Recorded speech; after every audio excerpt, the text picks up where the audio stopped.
Hi, everybody. It's Glenda McDonald, the story finder, and welcoming the OLA attendees. I'm going to step out and pass this over now to Tina Crossfield, publisher of Crossfield Publishing. I'll be here for Q&A and technical support. Hello, and welcome to Crossfield Publishing booth at the Ontario Library Super Virtual Conference. We are live at our booth and also live on YouTube. Before we get started with author Phyllis L Humby, I'm going to pass the mic over to Isabel Armiento, who will read the land acknowledgement for our independent press. Thank you, Tina. So many of us are tuning into this conference from different places, but this land acknowledgement is for St. Mary's, where Crossfield Publishing is located. So we at Crossfield would like to acknowledge with gratitude and respect the traditional lands of the Anishinaabe-Waukee, the Attawandaronk, and the Tyanyantadi nations. May we honor their teachings. Thank you, Isabel. And now I'm going to give you a brief introduction to Phyllis. Okay, so Phyllis L Humby lives in the quiet municipality of Lambton Shores, Ontario, where she ruminates on plots and storylines while roaming the beaches of Port Franks and Grand Bend. Before surrendering to her obsession for writing, Phyllis spent nearly 20 years in the lingerie fashion industry, which provided an endless pool of material for her memoir, Hazards of the Trade, published by Crossfield in 2020. During a trip to Newfoundland, she fell in love with the province and its people. The upshot is her novel, Old Broad Road, published in October 2020, and we will hear about it shortly. Its sequel, On the Rock, will be released in April 2022, and Phyllis will be reading a new passage on Thursday at 11:45. Phyllis's short stories, often scheming, twisted, or spooky, appear in anthologies and journals in Canada, the US, and in the UK. In addition to her fiction writing, for nearly a decade, she has penned a monthly, tongue-in-cheek opinion column, Up Close and Personal, for First Monday, a Sarnia-Lambton County magazine. And Phyllis, I'm going to hand the mic over to you. Thanks so much, Tina. I thank you, and it's a pleasure to be here and talk about Old Broad Road, because there's nothing I love more than talking about Old Broad Road. Would you like me to read a bit from the novel? I would love that.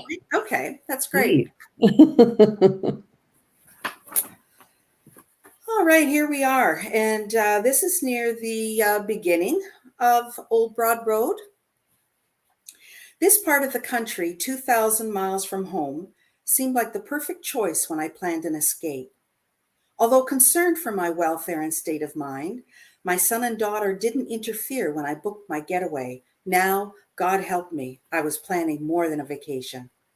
Traveling the shoreline of the saltwater bay along the familiar Route 60, I was convinced now more than ever that this real estate listing on Old Broad Road was my salvation. Old Broad Road, indeed. Mr. Howard's vehicle lurched over the mud-packed ruts, and my hand gripped the door handle. We slowed to a stop, the ocean barely visible beyond the densely treed lot. Before he turned off the ignition, the muddy driveway was tugging at the soles of my shoes. Let's check the property first, I said, without a sideways glance at the empty house. The smell of wet vegetation and seawater created a nervous flutter, like butterflies batting against my ribcage. Despite the mounting apprehension, I felt an urgent need to explore. Not waiting for the agent, I hurried to the back of the yard. Seeing the saltwater bay, overlooked by jagged rocks, calmed me in spite of the exhilaration I felt. The agent's voice interrupted my thoughts. Miss Kramer? You're not dressed for this damp morning. Let's go in now. My stomach heaved with nerves.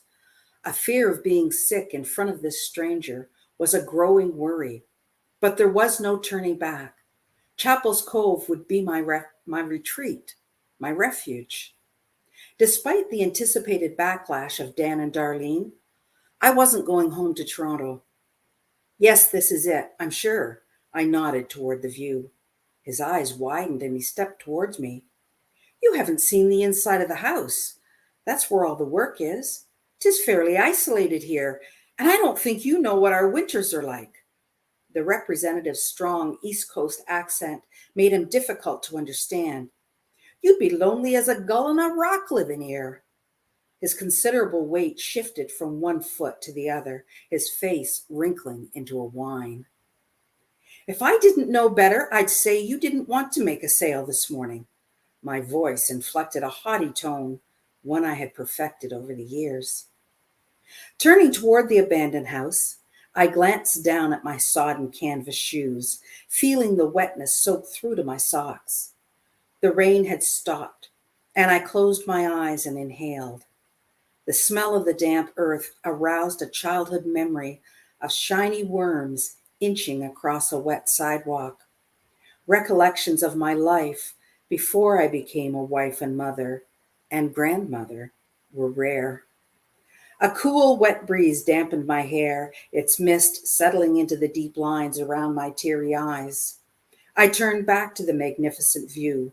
During the weeks spent touring Canada's East Coast, I dreamed of living here, though never expected anything to come of it. Pretending was part of my healing process. Pretending to be alone in the world gave me solace. On the beach at night, screaming into the crashing waves, I raged against my fears. Nighttime was when I ranted and cried. That's when I felt old and unhinged. The agent ended my wandering thoughts with an attention-getting grunt and a dubious look. I plan on checking the house, Mr. Howard. Jangled nerves added a harsh edge to my tone. Turning away from the crest of the craggy coastline, I looked up at the weathered frame edifice. Clinging to the back of the house was a wooden deck atop supports from the sloped landscape. Its stilt-like structure appeared to tremble with the strong breeze. Water-drenched weeds tangled around my ankles like restraints to keep me from entering the house, which at a glance looked old and unloved, much like the way I felt. The realtor appeared relieved when I moved towards the dwelling. Seeing the decaying bottom step of the raised deck, I changed direction and led the way to the front door. Mr. Howard followed so closely behind me that I heard his ragged breathing and smelled the lingering smoke on his clothes. As a reformed smoker, the smell was neither tempting nor revolting, but something my nose immediately identified, a smell that one day would signal danger. And I have just another short little reading for you, something lighthearted here. I slipped off my shoes and put my feet into oversized boots. They helped me into the slicker and placed the sou'wester on my head. No longer nervous, I was enjoying the fun. The photographer focused his camera towards me as Mr. Downs directed me to the center of the stage. My good-natured attempt to pirouette while wearing rubber boots encouraged laughter and catcalls, with no one laughing harder than I was. The ceremony began with Gordon Downs asking me to repeat after him, word for word, from a script he was unrolling. It was hard to imitate the accent, but I thought I was doing well until Gordon stopped and asked me to pronounce the word fish again, and I said, fish. That seemed to satisfy him. Then the proceedings took on a solemn connotation. Gordon intoned what it meant to be a true Newfoundlander, and I felt honored to receive this welcome to their community. With a grin, Gordon announced, "It's time to kiss the cod." A man stepped forward carrying a platter. Gordon picked up the codfish and turned to me. For theatric's sake, I held my nose, puckered up, and kissed the dead fish. The crowd responded wildly. I'd never encountered people as joyful as Newfoundlanders. The commotion ensued as Gordon asked me to take a bite of the sweet biscuit and down the shot of Newfie's screech. I knew this to be dark rum and very potent. Accepting the shot glass, I held it out to the crowd, offering a toast to Newfoundland. I tossed back the screech in one gulp and blinked rapidly against watery eyes. Whistles and cheers erupted. At that point, a man with a folded flag approached Gordon, and together they held it up while Gordon explained what the 4 colors on the flag meant. White represents the snow and ice. Blue represents the sea. Red is the human effort. Gold is our confidence in ourselves. Thrilled with this gift, I promised to fly the Newfoundland flag with pride from the height of Chapel's Cove. Gordon Downs raised his glass and in all seriousness proposed a toast to me. Long may your big jib draw.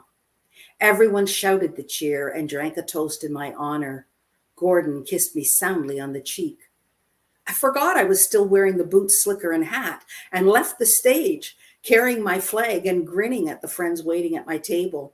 One of the older men traipsed behind me, carrying my rhinestone feathered shoes on the codfish tray.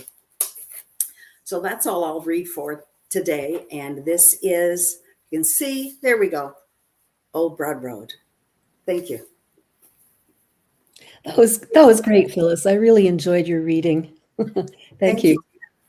We have some questions from our audience, and I'm going to pass the mic over to Isabel Armento, who is going to read the questions.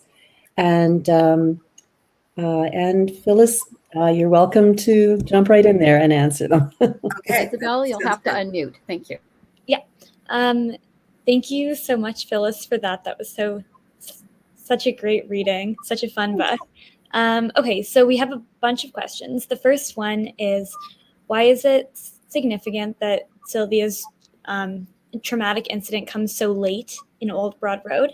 And why did you decide to include this traumatic event in a novel about new beginnings and personal empowerment? That's a great question. Okay, to begin with, the traumatic event had to be towards the end of the book because that's really not what the book is about. It's not about what happened to Sylvia during that point in her life. And it's just one of the things that happened after she was able to get through the fresh start in Newfoundland to knock her back on her butt again. And isn't that what life is all about? I mean, constant challenges. And thinking about it now, perhaps if this would have started at the beginning of her new journey, would she have had the strength to carry on?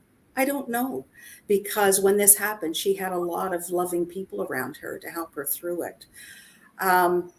And the other thing I'd like to mention is, as a writer, I'm a pantser. So I don't plot my novels. And perhaps this incident, traumatic incident, is as much of a surprise to me as it was to the readers. I mean, who knows? And the second part of this question, I can read it here. Why did you decide to include this event in the novel about new beginnings? How many new beginnings do we have in life? I think we have a lot. And I think even in Old Broad Road, Sylvia Kramer has many new beginnings. And as I mentioned a little bit earlier in this question, that I think it just shows her strength of character and how she handled some of the challenges that she met. And some of her coping mechanisms, as we say in the cover, were slightly unorthodox, but she used whatever she could to get through these trying times. And it shows her personal empowerment. So I think it belonged in there in a book about new beginnings. That's a really Does that answer the question? Yeah, for sure. Okay. We do have many new beginnings. Okay, so the next question we have here is, why does Sylvia holds such guilt about being closer to her chosen family, so the people in Chapel's Cove, rather than her biological family. And what's the novel saying about family dynamics more generally? This is kind of tough. And of course, every reader will have their own opinion on this. For one thing, why does Sylvia hold such guilt about being closer to her chosen family? Sylvia is a different person when she's living in Newfoundland. Once she is settled in Newfoundland, she has left that other persona behind, her Toronto persona, and she's had to delve way back to her childhood to really know who she was. She was not the person that was married and had children in Toronto. I think a mother would naturally feel guilt about forming a bond, a closer bond to other people more than she would her own biological family. And I'm sure that Sylvia loved her children very much, but I think she came to realize that she really didn't like them all that much. And, and you talk about family dynamics, and we always mention dysfunctional families. And it's really a sad state of affairs to say that there are, am I allowed to say more dysfunctional families than functional? I don't know, but there's a lot. And I think a lot of it is because we're encouraged to develop our own personalities. Our children are encouraged to go their own way, have their own opinions, everything. And we don't always agree with them, perhaps.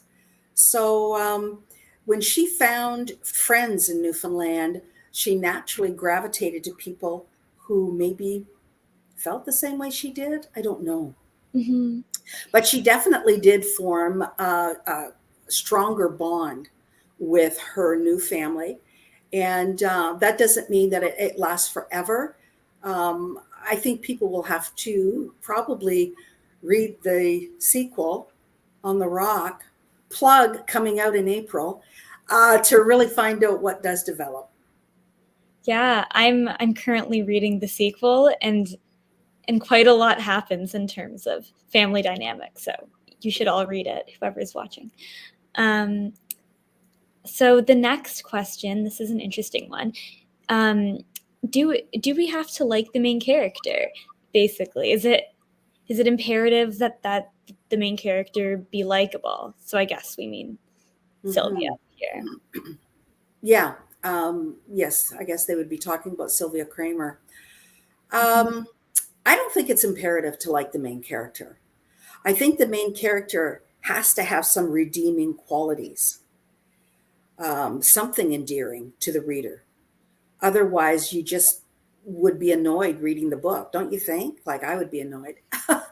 But anyway, I'm sure that there's parts of Sylvia the reader might not appreciate. Mm-hmm. And there's probably other aspects of Sylvia's personality. And while she's trying to sort out her new life and see who she is, readers may very well see themselves in the very same position. So, and the other thing about this is there are a lot of diverse characters in Old Broad Road. I think there's a character for every reader, personality-wise. And I noticed that a lot of my messages received from readers who finished Old Broad Road, they mentioned their favorite character, and it was always someone different. That really surprised me. Mm-hmm. That they just didn't say, well, I just love Sylvia and that was it. They mentioned Effie and they mentioned Carl and they mentioned Kevin. And so it was kind of nice to know that they really did kind of form a reader bond with some of these characters as well. Yeah, I'm Team Carl. Carl's so great, so I can get that. Okay, another Carl lover. Good. Okay, so our next question is, what do you feel is your obligation to the reader? My obligation to the reader, I think foremost, is to entertain. Mm-hmm. I think when I sit down to read a book, I want to escape whatever it is, circling around me, and go to a different world. And I think I'm hoping that's what readers find when they read Old Broad Road. I want them to find it very difficult to put the book down.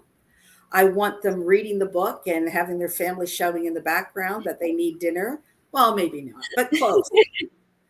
So yeah, I think that's my responsibility. Yeah. Well, you definitely succeed with that, I'd say. Thank you. Okay, and I think this is our last question, but was it your intention to produce a sequel when you wrote Old Broad Road? No, absolutely not. Never considered it. I wrote Old Broad Road and was very satisfied with how it ended. I'm the kind of writer who likes to leave a little bit to the reader's imagination, but I think it had a solid ending. Now, the first readers I had of the manuscript came to me, like one at a time and said, "You can't leave us here."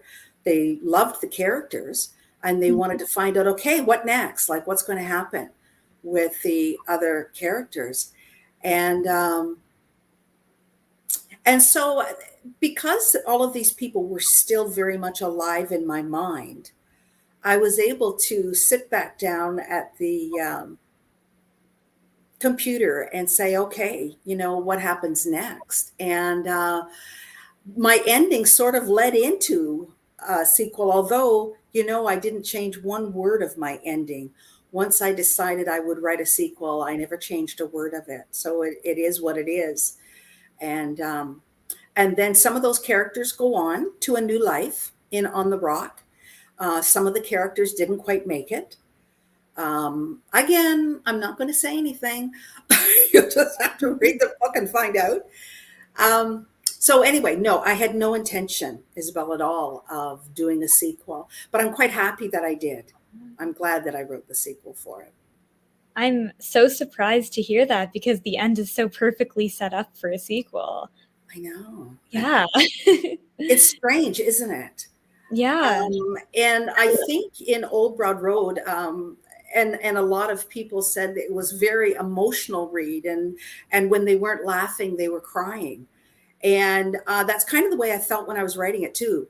Not being a plotter, being a pantser. Some of the things that happened in Old Broad Road, my tears were running down my face when I was writing it too, and I was laughing. So yeah, it's I'm glad that the sequel does work and the ending worked for Old Broad Road. Yeah. Well, thank you so much for all your answers. Thank you, Isabel. Okay, thank you, Isabel. That was excellent. And Phyllis, you answered all the questions so well. I have a really good feeling about Old Broad Road, and I have read it, but you explaining some of the intricacies of writing it make me want to read it again. And yes, I did have tears in my eyes when I was reading portions of the novel. Well, I'm glad I reached you. I mean, that's a plus if you can reach a person emotionally like that when they're reading a book. Yes, that's right. It makes me feel very good. It's the highest compliment. Thank you. Mm-hmm. I can't wait when we release On the Rock in April. Yeah. Me too. And tomorrow I'm going to be talking about On the Rock, reading an excerpt from On the Rock. And that begins at 11:15, correct? Correct. Sorry. Yes. Earlier, I might have given a different time, but it is at 11:15. And so this broadcast, actually, people can revisit it if they choose to or share it. It has been recorded on YouTube, and so will On the Rock be recorded as well. Mm-hmm. Excellent. Okay. So if we've only got about 5 minutes or so left. If there's any other questions from the floor from any of our viewers, and if not, that's okay too. I'd like to thank everybody for joining us, and we look forward to doing this again. Thank you so much, Tina and Crossfield Publishing and team, for the opportunity to be here. This has been great fun. You did great, Phyllis. You're a star. Thanks. Grace was watching and she said, "You're just so natural," and you certainly are. Thank you. And Isabel's great too. Everybody. She is. She absolutely is. You all are. Okay, I'm going to step out, and Tina, you just let me know when you can say goodbye to everybody, and then anybody who wants to hang around in the StreamYard green room, I'll be here to chat with. Oh, we've got Wendy Van Stratton has just commented and said thanks, Phyllis. So we still have a few people around. Does anybody have any more questions from the audience? Maybe we'll just leave this open just briefly. If you post them on YouTube, if you're logged into YouTube, you can ask a question. We have 3 minutes left. Wendy, do you have a question? I can't imagine the talker I am that I just didn't fill up all this time. Well, it looks like maybe we don't have any more questions, so I'm going to just back out. If another question pops up, then we'll take care of it. But it looks like we're almost done, and Tina can close off from here. Okay, so again, thank you everyone for joining us. And you can find other Crossfield presentations on the OLA master schedule, or keep a watch on Facebook and other social media, because we'll be announcing them there as well. Okay, so thank you. Have a great day.